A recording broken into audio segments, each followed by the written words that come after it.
학기에 제가 학교에서 배우는 과목 중에 이제 기독교 상담학이라는 것이 있습니다. 그래서 전도사들 몇이서 이렇게 조를 나누어서 실제 이제 상담소에 찾아가서 그 면담을 하고 그런 내용들을 정리해서 그런 발표하는 시간이 있었습니다.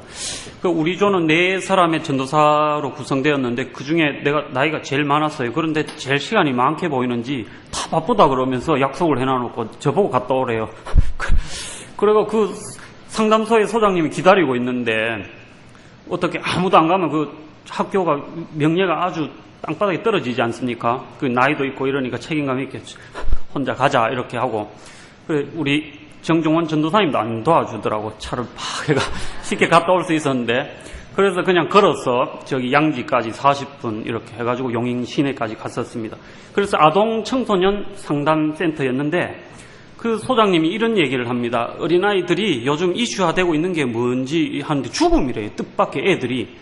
그래서 애들한테 놀이치료법이 있는데 무슨 놀이를 제일 많이 하냐면 시체 놀이를 제일 많이 하더랍니다. 아이들이. 그래서 내가 그래가지고 의아해가지고 이런저런 얘기들을 질문을 했는데 이해가 됩니다. 사실 옛날에는 우리 아이들이 나쁜 호랑이가 잡아먹으러 오니까 하늘에서 동아줄 내려와가지고 탁 하늘이 살려줘가지고 오빠는 해가 되고 여동생은 달이 되고 뭐 이렇게 생명이 살아나는 이야기를 배우고 자랐는데 요즘 사방의 죽음 이야기인 것입니다. 텔레비전에서 꼬맹이들도 보지 않습니까? 미얀마에 자기만한 꼬마애가 물에 빠져 죽어 이렇게 죽어있는 시체 둥둥 떠다니는 모습, 중국의 지진 이러한 모습들을 보면서 사실 애들이 이제 그런 걸 생각하겠죠. 바로 우리 38선 넘어가면 바로 북한이 그렇지 않습니까, 여러분? 그래서 이같이 죽음은 바로 내 옆에 있는 것입니다. 멀리 있지 아니하고. 그래서 사실 장로님이었죠. 그 해병대 사령관 했던 정도봉 장군이었을 거예요.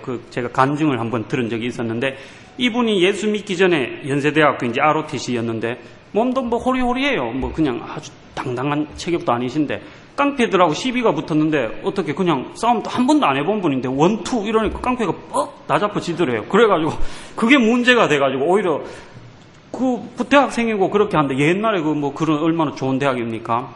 그런데 오히려 이제 그 가해자가 된 거예요. 그래서 ROTC에서 쫓겨나고 강제로 이렇게 징집당할 입장이 되었어요. 그런데 학교에서 조건이 국방부에서 왔는 것이 해병대를 지원하면 장교로 그대로 빨리 그거 훈련 다 안 받고 인간해서 보내주겠다 이랬는데 그게 사실 알고 보니까 그때 꼼수가 있었던 거예요.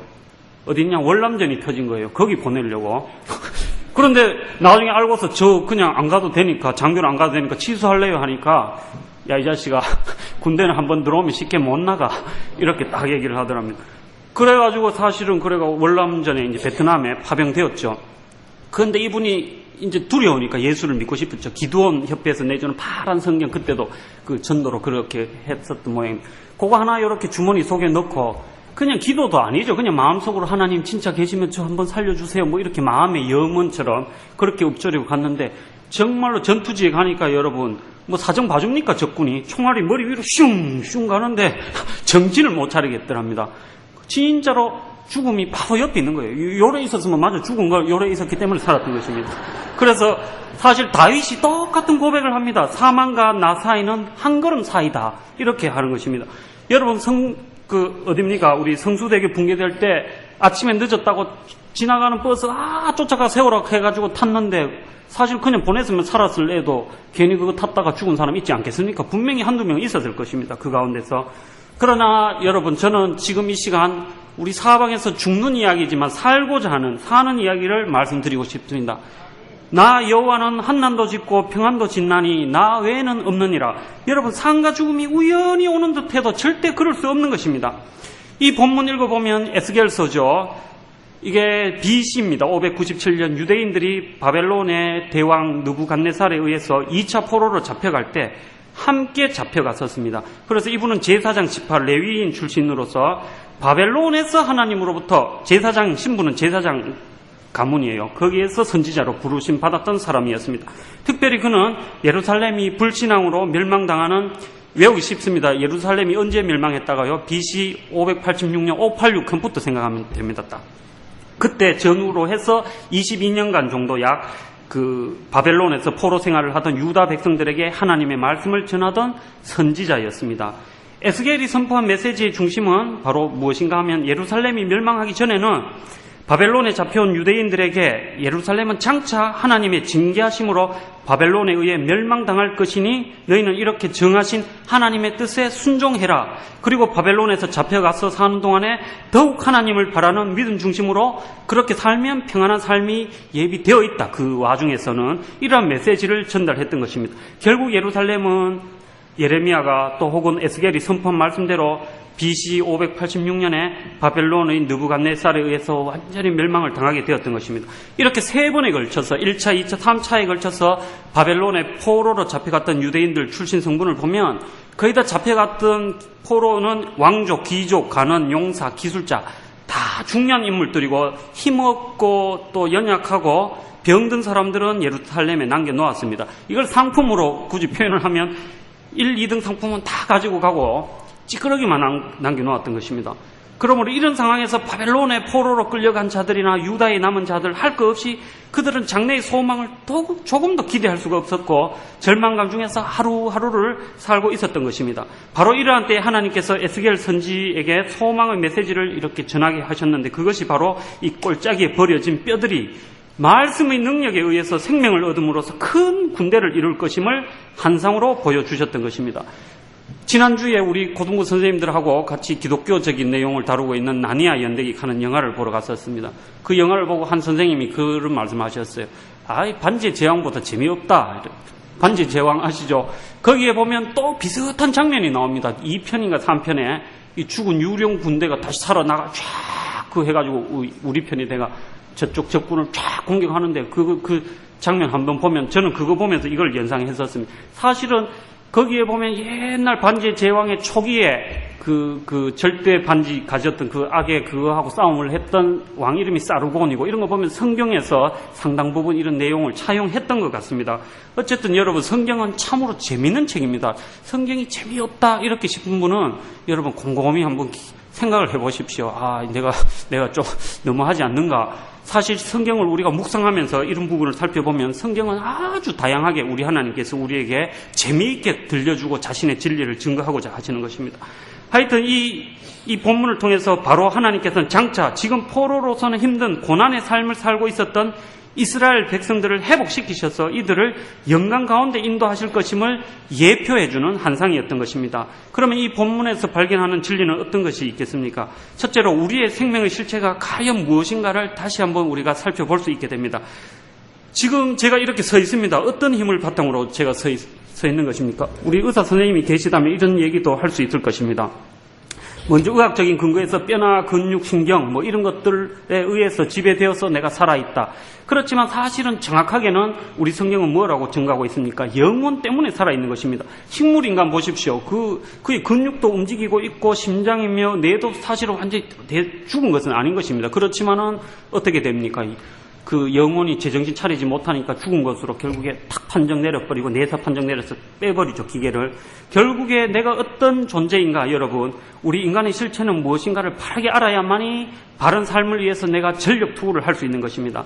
하나님께서는 인간의 실체가 일반 사람들이 목숨이라고 생각하는 육신과 생명의 핵심이 되는 생기, 즉 우리 마음이라고도 하는 영혼이 합해짐으로써 살아있는 사람이 됨을 드러내고 계신 것입니다. 에스겔서 37장 8절에 그 뼈에 힘줄이 생기고 살이 오르며 그 위에 가죽이 덮이니 그러나 그 속에는 생기는 없더라 이렇게 말씀하고 있는 것입니다. 바로 여기서 뼈, 힘줄, 살, 가죽은 우리 몸의 실체를 구성하는 육체를 말하는 것입니다. 다시 말해서 우리 몸은 피부와 피부 속에 덮여져 있는 육체의 내부 구조가 합하여 구성되어 있는 것입니다. 이처럼 보여지는 육신의 생명의 근원이 되는 생기가 합해질 때 현재 우리와 같은 호흡하는 살아있는 사람이 되는 것입니다. 그래서 10절에 보면 생기가 그들에게 들어가매 그들이 곧 살아 일어나서 서는데 극히 큰 군대더라. 여기서 생기 보면은 히브리 말로 루악 이런 단어인 것입니다. 이것이 뭐냐면 생명, 호흡, 영혼, 마음, 또 영, 바람 이런 뜻인 것입니다. 그래서 여기서 루하흐 요거를 뭐라고요? 생명이라고 번역도 하고 혹은 영혼 이렇게 번역되어지는 것입니다. 그럼 여기서 우리 생명의 실체가 가장 중요한 핵심은 바로 우리 몸인지 마음인지 여러분 충분히 알 수 있겠죠. 그래서 보면 여호와 창세기에 이렇게 증거하고 있습니다. 여호와 하나님이 흙으로 사람을 지으시고 생기를 그 커에 훅 하고 불어넣으시니 사람이 생명이 된지라. 바로 우리의 겉모습인 육신은 흙 속에서 여러분 취해진 것입니다. 그래서 각자 이 세상에서 하나님께서 허락하신 영혼의 삶이 끝날 때 생명의 실체인 영혼하고 분리되어서 흙 속으로 우리가 들어가게 되는 것입니다. 육신은 본향이 흙이었고 우리의 영혼은 본향인 하나님께로 돌아가게 되는 것입니다. 그래서 자만세 그러나 짐승은 죽으면 아래로 우리의 영혼은 하늘로 올라간다고 이렇게 증거하고 있는 것입니다. 이때 영혼과 분리된 육신을 우리는 시체라고 말하는 것입니다. 인간의 실체이며 이 말씀 속에 오묘하게 감추어져 있는 비밀인 것입니다. 그럼 과연 우리 인생에게 있어서 육신과 영혼 중 무엇이 더 중요할까? 사람들은 여러분 무엇을 위해서 사실 이렇게 피땀 흘리면서 그렇게 살고 있습니까? 우리가 지금 육신과 영혼 중 무엇을 위주로 살고 있는지, 무엇 때문에 웃고 또 울고 슬퍼하며 즐거워하는지, 무엇 때문에 기뻐하고 무엇 때문에 막 화가 나는지, 짜증이 나고 스트레스를 받는지 우리의 삶의 본질을 심각하게 한번 생각해 보셔야 합니다. 삶의 성공, 실패가 사실은 여기 있는 것입니다. 우리가 여기서 분명한 것을 확인할 수 있습니다. 바로 흙으로 지어진 우리 육신은 하나님께서 이 세상에서의 우리의 영혼을 허락하실 때까지만 영혼을 주인 삼으며 살게 되어 있는 도구입니다. 사실은. 그래서 실제 생명은 육신에 있는 것이 아닌 영혼에 있기 때문인 것입니다. 이 영혼과 육신의 현주소를 바르게 확인하게 될 때 하나님 백성들은 장차 자신이 거할 하늘 영광의 기업을 바르게 찾아갈 수 있는 것입니다. 그런데 이것도 모르고 이 육신이 다인 줄 알고 주인으로 생각하면 육신 중심의 삶만을 살게 되는 것입니다. 이야말로 자신이 진짜 자기 자신의 실체를 모르는 것 같이 길을 잃고 방황하면서 헤매는 삶을 살게 되는 것입니다. 결국 어떻게 되겠어요? 부끄러운 결말을 맞이할 것입니다. 이것이 실체입니다. 그런데도 우리 대다수 사람들은 이 진리를 모르고 핵심은 영혼의 풍요로움을 얻으려 함보다 거꾸로 육신을 주인 삼으면서 일생을 자기 육신이 편안하게 잘 살기 위해서 땀 흘리며 사는 것을 볼 수 있습니다. 이는 사실은 주인과 종이 바뀐 격이에요. 그리고 주인공과 엑스트라가 바뀌어가지고 자기가 자기에게 썩는 삶을 사는 것입니다. 결국에 남을 것이 아무것도 없는 껍데기 중심의 허공치는 삶을 사는 것과 같은 것입니다. 사실 마귀가 이렇게 계속해서 우리를 유혹하고 속이는 것이죠. 그래서 고린도전서에 이렇게 증거하고 있습니다. 이 세상 지혜, 즉 육신 중심의 삶을 위하는 것은 하나님께 미련한 것이나 기록된 바 지혜 있는 자들로 하여금 자기 계율에 빠지게 하시느니라 하였고, 또 주께서 지혜 있는 자들의 생각을 헛것으로 하신다 하셨느니라. 여러분 사실 잘못 그렇게 이렇게 지혜 있다고 이렇게 평가를 하고 있지만 사실 잘못 알고 있는 사람들이죠. 돼지나 소나 짐승은 바로 자신의 육체, 고기에 참 가치가 있습니다, 여러분. 그래서 그람수 많이 나가는 돼지하고 소가 비싸지 않습니까? 그런데 우리 인생이 킬로그램 수로 가치 계산을 하면 여러분 저 같은 사람이 어디 사람 축에 들겠습니까? 그래도 나이가 서서히 중년이 되면서 뱃살이 나오면서 몸무게가 이제 남자 몸무게 비슷하게 되어가고 있습니다. 얼마 전까지만 해도 친구가 농담을 옛날 식인종 그 갈비상인 이보만 좀 좋아하겠다 야 이렇게 얘기했었습니다. 거의 갈비가 드득드득 이렇게 탁 그 찜질방 가서 보면 했는데 요즘은 살이 두툼하게 붙어서 저 자신도 아주 기쁩니다. 그래서 사실 그렇다면 사람의 진짜 가치는 흙으로 돌아갈 육신에 있음이 아니고 영원히 죽지 않을 영혼에 있기 때문에 세상의 삶을 잠시 후에 흙으로 돌아갈 육신의 소욕에 취해서 일생을 사는 사람들이야말로 정말 이 땅에서 썩어질 한 줌의 흙을 위해 일생을 투자하는 것과 똑같은 것입니다. 조용필이가 흑공인가 불렀죠. 그거하고 똑같은 것입니다. 그래서 이런 삶이 바로 불신의 세상 사람의 삶의 한계입니다. 왜 사는지 모르겠다. 이런 얘기 푸념처럼 예수 안 믿는 친구 저도 있거든요. 뭐 고등학교, 중학교 그냥 일반 학교 졸업했으니까 그런 친구들이 그런 얘기를 지금도 하고 있습니다. 그래서 성경 갈라디아서에 사람이 무엇으로 심든지 그대로 거두리라. 자기의 육체를 위하여 심는 자는 육체로부터 썩어질 것을 거두고 성령을 위하여 심는 자는 성령으로부터 영생을 거두리라. 영이신 하나님을 느끼는 영혼 중심의 삶을 분명하게 증거하고 있는 것입니다. 이 세상 살아가면서 우리들 과연 무엇을 이루려는 소원으로 살고 있나 한번 살펴봅시다. 육신과 영혼의 이 실체를 잊으면 나도 모르는 사이에 내가 살아갈 진정한 삶의 의미를 잊어버리고 영생의 영원한 기업, 그 영광된 기업은 전혀 상관없는 한 줌으로 버려지고야 말 흙을 우상 삼고 사는 것과 똑같은 삶을 살게 되는 것입니다. 그래서 그냥 정신없이 세상 조류에 쓸려 가버립니다, 여러분. 송사리 한 마리라도 살아있으면 물길을 거슬려서 올라가지만 고래도 여러분 죽으면 바닷물에 파도에 이리저리 휩쓸려 가는 것입니다. 우리 성도의 삶이 똑같아지는 것입니다. 그러면 우리가 가장 중요시해야 될 것이 무엇이겠습니까? 베드로전서에 분명하게 얘기하고 있습니다. 중심을 삼아 너희 단장은 목표로 삼고 꾸미고 이렇게 하는 것을 말하죠. 머리를 꾸미고 금을 차고 아름다운 옷을 입는 외모로 하지 말고 오직 마음에 숨은 사람을 온유하고 안정한 심령에 썩지 아니할 것으로 하라. 이는 하나님 앞에 값진 것이니라. 그리고 잠언서에 무릇 지킬 만한 것보다 더욱 내 마음, 그리고 영혼으로 갈고 닦아진 마음을 말하죠. 내 마음을 지키라. 생명의 근원이 이에서 남이니라. 그게 생명의 근원이라는 게 제일 중요하고 주인공으로 삼아야 된다 이 얘기죠. 그래서 우리들이 살아가면서 때로 불만족이나 불안 그리고 무엇인가 설명되지 않는 그 갈급한 게 여러분 우리 느끼지 않습니까? 그래서 우리 고민을 해봅니다. 왜 내 인생이 만족이 없지? 그래서 우리는 이런 생각 가끔씩 합니다. 내 육신에 무슨 필요를 채우지 못해서 그런 것이 아닐까? 그래서 내 속이 이리도 허한 것이 조금 더 재산이 덜 모아져서 그럴까? 돈을 더 벌면 만족이 될 거야. 혹은 자식들이 폼나게 좋은 학교 가서 출세를 하면 만족이 될 거야. 이런 생각 자꾸 듭니다. 굳이 계산을 한다면 사실은 여러분 그렇게 분명히 우리 중에 그런 걸 얻은 분들도 계실 거예요. 만족 됩니까? 한번 물어보세요. 솔직히 니하고 내하고 사이에 솔직히 얘기해봐라 하고 만족 안 됩니다 여러분. 그래서 사실 정확하게 계산한다면 이 몸은 그냥 원활히 육체가 돌아갈 만큼 그때그때 필요한 만큼의 배부를 양식만 있으면 사실은 됩니다. 차가 경유 필요하듯이 말입니다.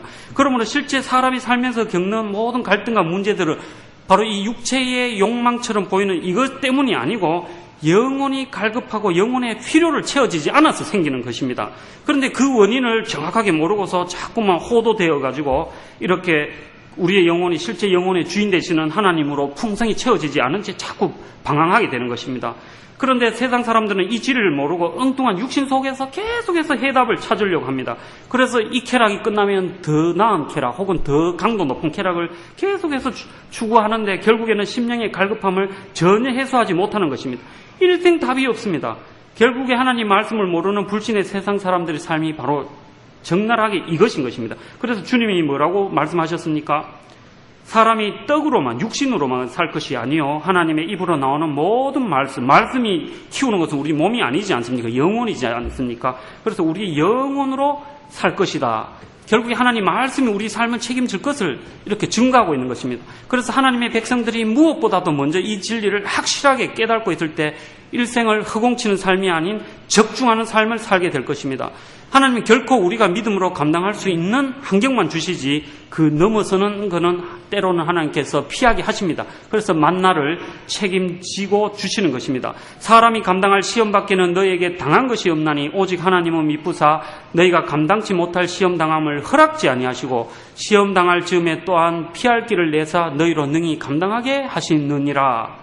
그러므로 내가 어떤 환경에서든 영혼 중심으로 믿음으로 살기로 작정하고 행하기만 한다면 무조건 사실은 하나님께서 진정한 의미에서 성공적인 장래와 미래를 보장하는 것입니다.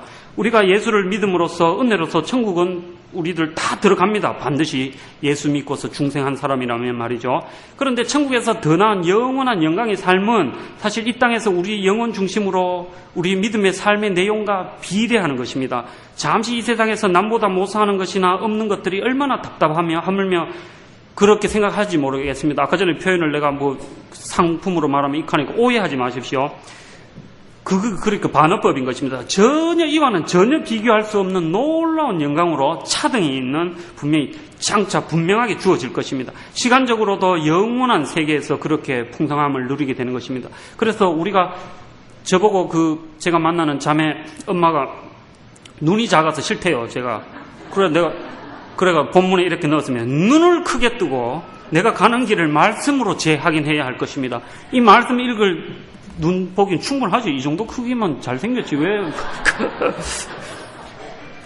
이 얘기를 해야 되기 때문에 설교를 들으러 오겠다는 거 제가 못 오게 했습니다. 두 번째로 우리는 본문에서 생사화복을 주장하시는 말씀의 능력과 대언의 비밀을 깨닫게 됩니다. 지금 환상 중에서 마른 뼈다귀들은 암담한 현실에 처한 이스라엘의 모습을 보여주고 있는 것입니다. 이런 절망적인 형편과 상황 속에서 하나님께서는 에스겔 선지자에게 마른 뼈 환상을 보여주고 계신 것입니다. 결국에 하나님께서 이 한상 보여주시고 그냥 뭐 영화 보여주고 끝났어 하고 뭐 집에 돌아가 이렇게 하시지 않았죠. 이후에 하나님께서 어떻게 했습니까? 바사, 페르시아죠. 사용해서 바벨론을 멸망시키고 고레스, 여러 책을, 역사책을 읽어보면 키루스 대왕으로 나옵니다. 왕을 감동시켜가 이스라엘 백성들을 예루살렘으로 결국에 돌려보내시는 역사를 이루시는 것입니다. 지금 중앙박물관에 바로 이 고레스 대왕 때 쓴 유물하고 이런 것들이 지금 유물전을 하고 있습니다. 그래서 이 성경에서는 말씀대로 역사를 창조해 가시는 말씀의 능력을 우리는 분명하게 확인하게 되는 것입니다. 그럼에도 지금 우리는 하나님께서 직접 마른 뼈들에게 명하시지 않고 에스겔에게 하나님의 말씀을 대언하시는 것을 통해서 역사가 이루어져 가는 것을 보는 것입니다. 내게 이르시되 너는 이 모든 뼈에게 대언하여 이르기를 너희 마른 뼈들아 여호와의 말씀을 들을지어다. 주 여호와께서 이 뼈들에게 말씀하시기를 내가 생기로 너희에게 들어가게 하리니 너희가 살리라. 결국 이 말씀대로 여러분 이루셨던 것입니다.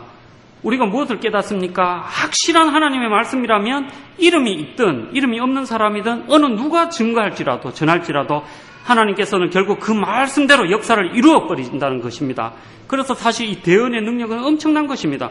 여러분 제약이든 혹은 마귀 때문이든 혹은 환경 탓이든 마른 뼈 같은 나의 삶도 하나님의 말씀이 있으면 분명히 살 것입니다. 그리고 성령이 그 안에 계시면 반드시 이기는 삶이 될 것입니다. 이것이 바로 바른 진리의 말씀의 능력인 것이고 하나님 동행하심의 놀라운 능력인 것입니다. 너희가 우리에게 들은 바 하나님의 말씀을 받을 때에 사람의 말로 아니하고 하나님의 말씀으로 받음이니 진실로 그러하다. 이 말씀이 또한 너희 믿는 자 속에서 역사하느니라. 말씀이 그냥 허공을 치지 않습니다, 여러분. 하나님의 말씀이 헛되이 갔다 오지 아니하고 반드시 내 뜻을 이루고 돌아온다고 증거하고 있는 것입니다.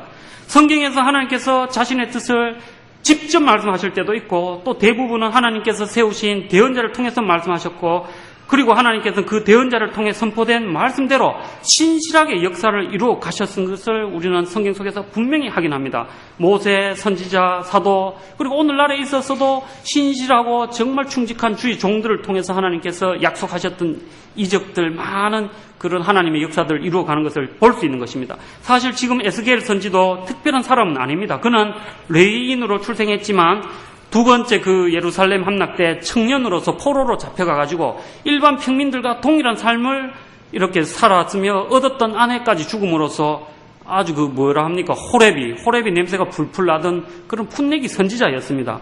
그런데도 그의 입을 통해서 선포된 하나님의 말씀은 어떠한 것입니까? 능력을 갖고 그대로 이루어졌습니다. 왜 성도들이 살면서 그런데 이런 말씀의 능력을 체험하지 못하는 것입니까? 이것이 우리의 답답함이지 않습니까? 이것은 이유가 있습니다. 바른 하나님의 말씀이 하나님 뜻대로 대언되지 않았든지 혹은 올바른 하나님의 말씀이 증거되었음에도 불구하고 그 능력이 체득되지 않고 체험되지 못한다면 이것은 하나님의 말씀을 받음이 아닌 사람의 말이나 그냥 지나가는 말로 그렇게 교훈으로 그냥 받았기 때문일 것입니다. 만약에 바른 하나님의 말씀을 진짜 믿음으로 받고 있다면 이는 비록 천지가 개벽한다 해도 여러분 선포된 말씀은 그대로 이루어지는 것입니다. 하나님의 말씀이 유익하지 못한 것은 믿지 않기 때문에 하합지 못하기 때문에 그렇다라고 성경에서 분명히 말씀하고 있습니다. 우리는 하나님 말씀에 담긴 대언의 비밀을 깨달아야 합니다.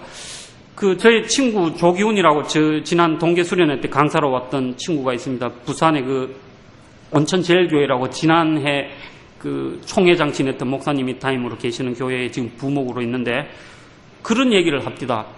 어려운 문제가 생기면 기도하면 이루어지기는 이루어진대 해결이 된대요. 근데 시간이 오래 걸리고 더디고 아주 괴롭대요. 근데 아는 사람 통해서 얘기하면 금방 해결되고 편하대요. 그래서 그걸 하나님을 의지하라고 가르치지만 때로는 사람을 동원하니까 훨씬 더 나은데 이렇다. 그래 그 말에 대해서 곰곰이 한번 생각을 해봤었습니다. 여러분 우리가 꽃을 기를 때 조금 키 큰 나무 보면 누런 잎이 하나 생겨가지고 그걸 따로 올라가기는 쉽습니다. 하나하나 해결하는 걸. 하나님께 기도해가지고 저거 떨어지게 해주세요 보다 내가 올라가서 싹 따버리면 훨씬 더 수월하게 해결되는 것입니다. 하지만 온 한국에 있는 이파리 다 따라 익하면 우리가 할 수 있습니까? 그런데 하나님은 큰 겨울을 불러 일으키셔가지고 다 떨어뜨리는 것입니다. 여러분 우리 교회만 흰 페인트 칠을 하라 하면 집사님하고 저하고 우리 교육자들 며칠서 나서서 하면 분명히 할 수 있습니다. 그런데 온 서울 시내를 하얗게 만들어봐 하고 하나님 이렇게 하면 할 수 있습니까? 그런데 하나님 하시지 않습니까? 눈 내리면 되잖아요. 싹. 이같이 진짜 어렵고 절망적인 거는 하나님만이 하시는 것입니다.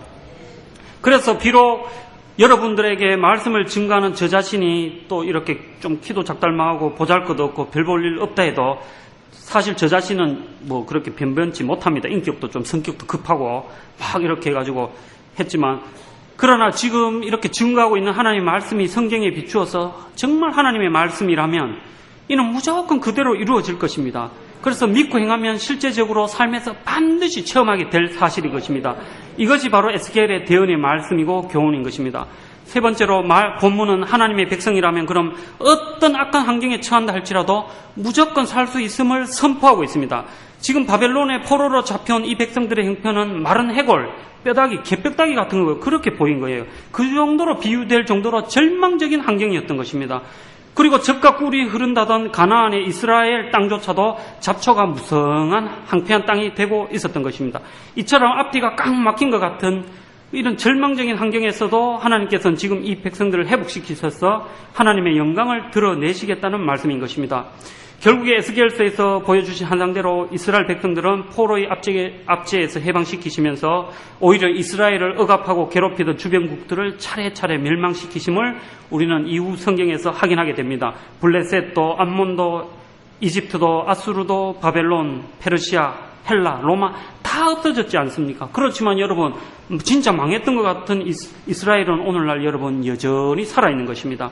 여러분 동일합니다. 우리나라도 똑같았지 않습니까? 38년 병자처럼 35년 동안 일본에게 묶여 뼈가죽밖에 남지 않은 그 꼬부라진 인생처럼 그랬던 몰골이었습니다. 그러다가 또 6.25까지 터져가지고 전 세계에서 여러분 어떻게 됐습니까? 밑에서 두 번째로 거지 나라로 그때 그 당시 통계에 의하면 밑에서 제일 거지 나라는 어느 나라였는지 저도 모르겠어요. 모르겠는데 우리나라 하여튼 2등이었대요. 그렇지만 오늘날 이 정도 한 것 하나님께서 함께 하시고 그렇게 하시지 않았으면 절대로 이렇게 이루어질 수 없었던 것입니다. 그래서 사실 한국하고 여러분 우리 이스라엘은 비슷한 점이 너무나 많습니다. 성경에 보면 문자 그대로 꼭 해석할 일은 아니지만 땅끝 백성들이 여호와를 앙망하리라 했는데 이스라엘의 지중해 이쪽 말고 이쪽 동쪽으로 땅끝이 바로 우리 한국이 됩니다. 일본은 바다 건너야 되죠. 사실은 그 말씀을 이렇게 묵상하면서 가만히 생각해보면 이야 진짜 문자 그대로 또 주님께서 이루셨구나. 사실 미국 다음으로 우리나라가 지금 그래도 나름대로 하나님을 열망하고 하나님을 앙망하면서 사는 민족인 것입니다. 사실 이스라엘을 상징하는 이 실제 모든 우리 그리스도인들의 열매를 살펴보면 주님 나라에서 완전히 회복될 것이지만 어쨌든 지금 현재로서 이스라엘의 실정을 살펴보면 여러분 이스라엘 우리 성지순례 다녀오신 분들 계시겠지만 크기가 강원도만 합니다. 강원도만 해요. 그래서 지극히 작은 나라인데 여러분 미국 경제에 뭐 제가 옛날에 들은 얘기지만 한 60% 이상 영향력 있게 유대인들이 지고 흔든다는 그런 말까지 들었던 적이 있습니다. 외형상으로는 사실 이스라엘이 지중해 지극히 작은 한 나라지만 여러분 하나님께서 마지막 때가 되어 그분의 그 경륜에 의해서 일으키시고 통치하시고 또 도움을 받기 때문에 주변을 둘러싼 그 많은 아랍 대연합국에 조금도 밀리지 않았던 것입니다. 1967년에 아랍 대연합국 그 이스라엘하고 아랍 연합국 사이의 전쟁에서 여러분 7일 만에 아랍 연합군을 초토화시켜버렸던 것입니다. 세계사의 6.1 전쟁하고 이런 신화까지 만들었는데 우리는 이런 지나간 역사 속에서 분명히 확인하는 것입니다. 누가 이들을 이렇게 강한 나라가 되게 했습니까? 사실 이렇게 우리가 기도하시는 분들을 통해서 보면 역사 속에 분명히 하나님은 지금도 살아서 역사하고 계시죠. 그렇기 때문에 이런 건 하나님의 역사라고 보아야 하는 것입니다. 하나님의 보호 안에 있는 사람, 믿음으로 살아가는 사람은 혹시라도 비록 당장은 마른 뼈다귀처럼 이렇게 비참한 삶을 살고 있을지라도 결국은 여러분 일어서는 소망이 있다는 말씀인 것입니다. 여러분 옛날에 쓰레기통에 장미꽃 피기보다 한국이 재벌 가축이란 어렵다라고 미국의 무슨 신문사 기자가 그런 얘기했다고 합니다. 어쨌든 하나님이 지금까지 함께해서 우리나라가 이만큼 오지 않았습니까? 내가 생각하기에는 소망이 없고 우리가 보기에는 비참한 현실이고 불만스러운 환경이 될 수 있겠지만 하나님의 시각에는 이 모든 것들은 다 소망과 축복이 될 수 있고 기적이 될 수 있는 것입니다. 오히려 하나님께서는 자신의 일을 이루실 때 사람이 이루어 놓은 것을 오히려 없애버리는 경향이 있습니다. 제로 베이스에서 출발하시는 것입니다. 그래서 바로 지금 하나님께서 마른 뼈를 대언의 말씀대로 살려 회복시키신 것 같이 하나님은 우리 모든 악한 환경들을 선포하신 말씀대로 바꾸실 수 있는 분이시다는 것을 우리가 믿고서 의지해야 하는 것입니다. 이처럼 우리를 향한 하나님의 일하심은 지금 말씀의 역사는 바로 우리를 위한 말씀인 것입니다. 과연 여러분, 우리 성도 여러분, 하나님을 나의 아버지라고 부르고 있는 하나님의 백성입니까? 그리고 여러분의 아버지 되시는 하나님의 말씀대로 살기 위해서 내가 분투하고 있습니까? 분명히 하나님께서 나를 도우실 것이라는 소망을 갖고 있는지요? 그렇다면 우리들은 하늘이 무너져도 소망이 있는 것입니다. 여러분, 미얀마에 그런 태풍이 와도 여러분, 하나님께서 살리시고자 하는 사람은 사는 것입니다. 천지가 개벽을 한데도 그렇게 살아나는 소망, 우리가 하나님을 찬양할 수 있는 것입니다. 왜냐하면 우리가 믿는 하나님은 그냥 말만 자기가 신이다 하고 이렇게 야, 내 말 들어, 이게 아니라 정말 능력의 하나님이시고, 두 번째로 자신의 분신이죠. 독생자 예수님을 주시기까지 우리를 사랑하신다는 것입니다. 능력이 있어도 사랑하지 않으면 도와주지 않아요. 제가 군에서 죽겠다고 막 너무 힘들어가지고 막 했을 때에 여러분, 누구 친구 뭐 이렇게 얘기해가지고 높은 사람 얘기하니까 안 도와주더라고. 왜냐하면 나를 안 사랑하거든요, 그 사람은. 그렇지만 우리 하나님께 친히 의지하고 여러분 하면 다시 살리는 분이시고 구원의 하나님이시기 때문에 우리 곁에서 반드시 우리를 도우실 수 있는 것입니다. 바로 하나님의 백성의 참 소망이고 능력이 되어지는 것, 여러분, 우리가 일어설 수 있다는 것, 어떤 환경에서든 살아날 수 있다는 것, 이것이 놀라운 소망으로 우리 속에 다가올 수 있기를 소망합니다. 그런데 문제는 다른 데 있는 것이 아니라 바로 이 하나님을 향한 소망, 선포하시는 하나님 말씀에 대하여 응답하는 나의 믿음에 있습니다. 그리고 여러분, 주인을 바꾸어야 합니다. 말을 바꾸어 타셔야 한다는 것입니다. 내 힘과 재산과 자식과 지위가 주인인 사람은 죽음의 강을 건널 때 자기가 책임져야 합니다. 그런데 주인을 하나님으로 바꾸면요, 어떤 일이 일어납니까? 하나님은요, 수도 많고 손도 큽니다. 그래서 하나님이 낀 글러브는요, 지구만 해요. 지구만 해가지고 지구에서 일어나는 모든 문제를 받으실 수 있는 것입니다. 그 문제 주님께 던져 넣으면 돼요. 그럼 하나님이 글러브가 지구만 해가지고 그대로 다 받는 것입니다. 여러분, 말씀을 맺겠습니다. 빙산이 더 센지 타이타닉호가 더 헤딩 잘하는지 그렇게 타고 있어서는 죽는 것입니다. 곧 침몰해가는 세상 배에서 나와서 바로 이 성경 말씀의 배, 노아의 방주에 올라타시기를 기대하고 여러분에게 그렇게 말씀드리고 싶습니다. 기도드리겠습니다.